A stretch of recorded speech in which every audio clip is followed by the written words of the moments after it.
শহীদ Abu Saeed road ধরে এগিয়ে যাচ্ছি শহীদ আবু সাইদের বাড়িতে। সুপ্রিয় দর্শক মণ্ডলী, শহীদ আবু সাইদের বাড়িতে যাব এবং তার বাবার সঙ্গে কথা বলবো। আশা করি ভিডিওটি দেখবেন এবং সঙ্গে থাকবেন।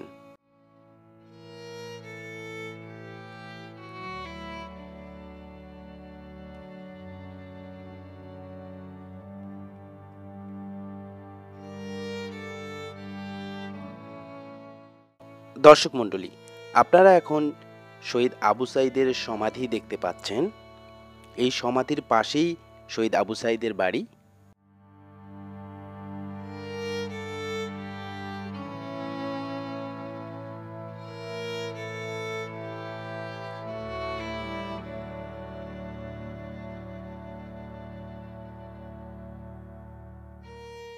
আমরা এখন শহীদ আবু সাইদের বাড়ি দেখতে পাচ্ছি। শহীদ আবু সাইদের বাবা সবসময় এই বাড়িতেই থাকেন এবং প্রতিদিন শহীদ আবু সাইদের সমাধি দেখতে প্রচুর মানুষ আসে দেশের বিভিন্ন জায়গা থেকে।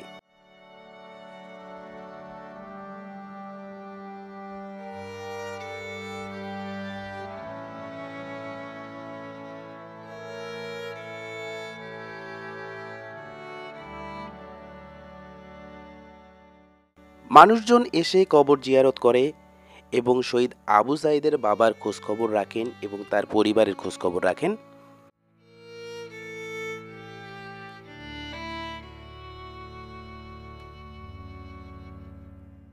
শহীদ আবু সাইদের বাবা সত্যিই একজন ভালো মানুষ। গ্রামের সবাই তাকে পছন্দ করেন।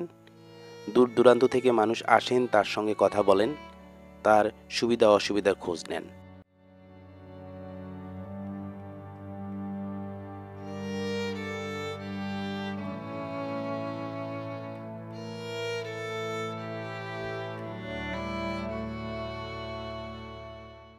যে কেউ শহীদ আবু সাইদের বাবার সঙ্গে কথা বললে অনায়াসে বুঝতে পারবে যে উনি আসলেই সত্যিকারের একজন ভালো মানুষ। তিনি সবার সঙ্গে হাসি মুখে কথা বলেন এবং সবার সাথেই মত বিনিময় করেন। একেবারে নিরহংকারী একজন ভালো মানুষ হলে যেটা হয় সেটাই বোঝায়।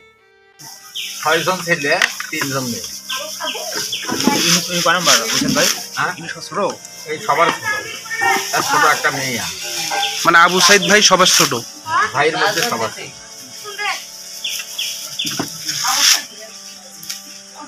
পড়তো, তা বাদে ছাত্রও ভালো ছিল। কোথায় কোথায় লেখাপড়া করছে?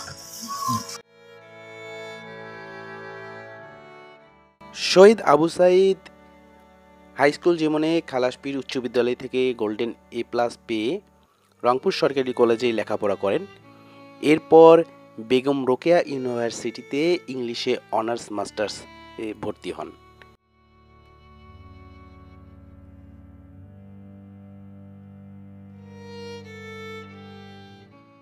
গ্রামবাসী সবাই শহীদ আবু সাইদ ভাইকে পছন্দ করত। মানুষের বিপদ আপদে পাশে থাকতেন। তার বাবাকে দেখলেই সেটা বোঝা যায়, কারণ তার বাবাও খুবই একজন ভালো মানুষ। কথা বললেই সেটা বোঝা যায়।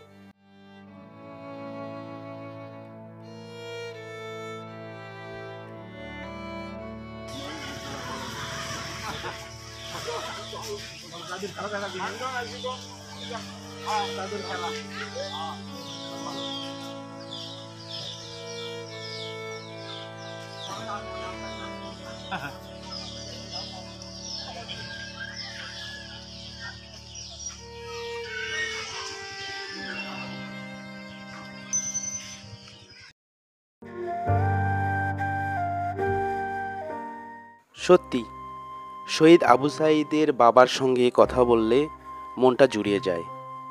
তার পাশে থাকতে ইচ্ছা করে, তাকে অনেক বেশি ভালো লাগে।